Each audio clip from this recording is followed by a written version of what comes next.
You are doing freehand here. And what is that part of the apron? Yeah, I guess it was like a, I don't know what, I guess a pocket or something. Yeah. Okay.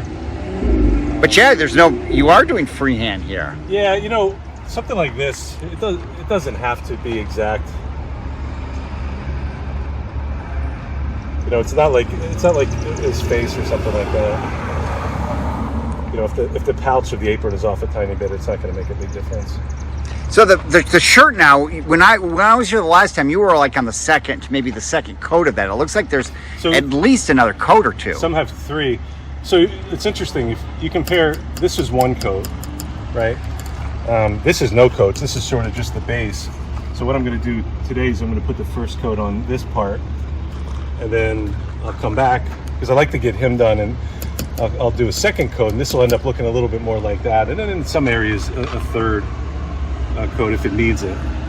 So there really is a plan of how you want to get certain things done to compare? Well, it's a building process, right? So you kind of lay down a dark layer first and then sort of build up from there, a lot of the detail. Like when you first go on this, it's a little streaky, and you can see a lot of this color showing through. And you got to sort of build up on that. And unfortunately, when you put the first coat down, it just doesn't look good. It'll be really somewhat streaky, but you have no choice. You got to do that. So let's put a first coat here.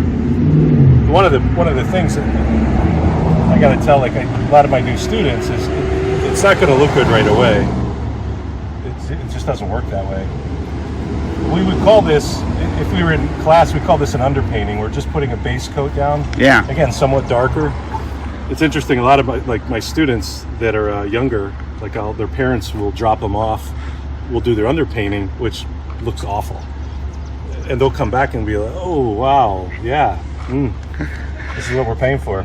Well, go ahead. But that's the counterintuitive thing about doing an underpainting is you really kind of make it ugly on purpose first, and then sort of build up, through layers to where it have some depth and some brightness. Well, as we've been doing this, it's obvious too. There's no rush in a mural. No. I mean, we do have a slight deadline on, I think it's July 13th, where they're going to have a grand opening or grand unveiling, I suppose. What's interesting is when I do these ugly layers, I get a little I don't know what the right word is, not defensive, but don't look at it yet. Don't look at it yet.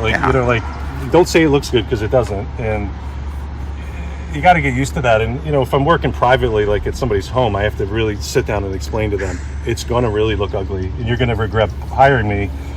But don't worry, it'll look right in the end.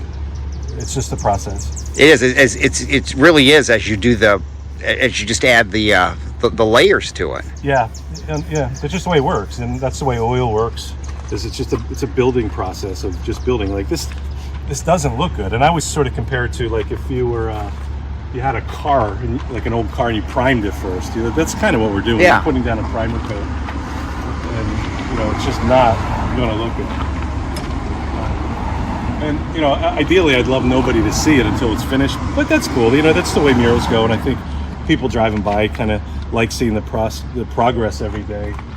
Even though I would prefer they didn't, because I'd like to just have them see it at the end. But this doesn't work that way. No, I hadn't seen it since the end of last week and was excited today to come around the corner and see how far you had. And the shirt is just as you described it. It's getting there. It didn't look good last week. I appreciate you saying that. It didn't look good. But it looks good now. You're right. No, you're right. And it's getting there. And, murals are such that they're really designed to look good from a distance. And I'd compare it this. So, like, if you had a good, nice oil painting at home and you took a magnifying glass to it and you looked at it really close, it doesn't really look good. Well, that's kind of what this is. This is looking at a little painting through a magnifying glass. You're typically not going to see things that big. You know what I mean? But, again, from a distance, it'll be fine.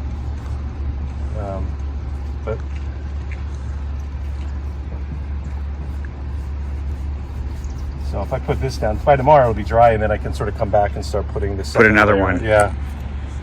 Actually, this mural is about. You can see how much shorter it is than the other one. The other one actually went down a little bit further. Smartly, RappArts decided who's sponsoring this, decided to raise this up a little bit So if it was on the ground, there's a better chance of it absorbing moisture. Having that whole problem Yeah, again. yeah. So this is the old mural, of course. Yeah. Take about a foot off of that, so it's a little bit shorter. Not that there's really a lot lost down there, but I guess you still come by here and continue to look at it from afar at different times. yeah, just to, I walk by it every day this weekend, and I'll even walk by it later today and just take a look at it. Even from a distance, it's interesting you see it's slightly different. and with different white too. Oh yeah, absolutely. One nice thing about this mural is it doesn't get a lot of sunlight, which is great because the sun is the big killer. The sun is what's going to fade it over time. A lot of people think water is. It's not. It's the sun. But this mural's in the shade, so I would imagine 20 years from now it should still look pretty good. That's why that mural over on Route 1 of all the faces of the doctors, the eye center. Yeah. That looks okay. I mean, it needs to be redone, but that was 24 years ago. But that kind of shows you how long it can last if it's in the shade.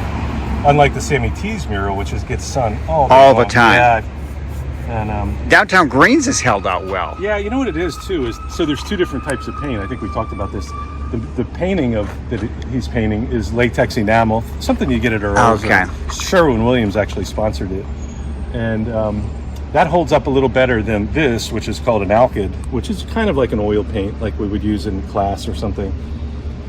This gets a lot more affected by the sun than that does, and the Downtown Greens is all that.